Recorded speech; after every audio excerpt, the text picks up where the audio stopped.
Batik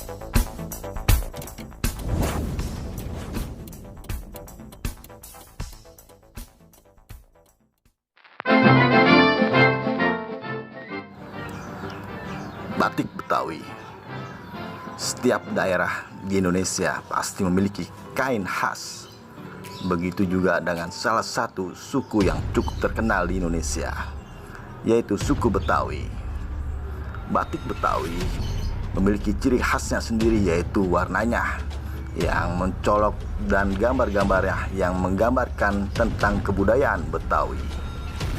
Motif batik Betawi juga banyak dipengaruhi oleh budaya Arab, India, Belanda, dan Cina.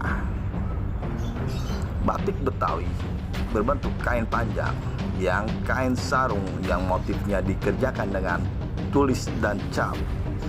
Bahan kainnya berupa sutra, ATBM, prima, primis, dan dobi. Motif batik Betawi antara lain dododio, makronda, rasa malah, nusa kelapa, lereng ondel-ondel, pesalo, salakanagara, al Betawi, kodang dia, langgara, warakas, flora fauna asli Betawi, daun tarum, derep kampung Marunda, ngeluku, bajak sawah, ngelancong, bedemenan, nandur, burung hong, numbuk padi, bantan sulur jawara, ronggeng uribang, galur ondel-ondel, kuntul blekok, payung cokek, ulung-ulung, bondol biru, dan lain-lain. Sedangkan filosofinya, batik Betawi sebagai keseimbangan alam semesta untuk memenuhi hidup yang sejahtera dan berkah.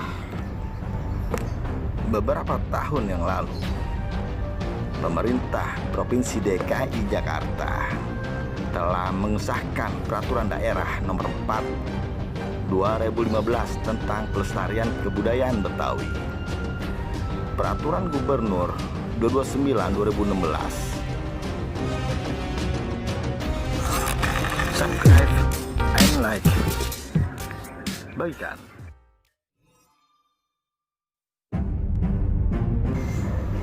Tentang pelestarian kebudayaan Betawi dan Peraturan Gubernur Nomor 11 2017 tentang ikon budaya Betawi. Peraturan daerah ini sendiri sudah diatur teknisnya dalam Peraturan Gubernur Nomor 229 Tahun 2016 tentang penyelenggaraan pelestarian kebudayaan Betawi. Adapun ikon budaya Betawi tersebut adalah 1. Ondel-ondel, 2. Kembang kelapa, 3. Ornamen gigi balang, 4. Baju sadariah, 5. Kebaya kerancang, 6. Batik Betawi, 7. Kerak telor, 8. Bir peletok. Setelah hadirnya peraturan gubernur tersebut, menurutnya Pak Sony akan dikeluarkan instruksi dan surat edaran agar ikon Betawi bisa mewarnai seluruh bangunan di Jakarta. Nantinya semua gedung pemerintahan, gedung sekolah, dan lainnya akan dihiasi dengan ornamen khas Betawi.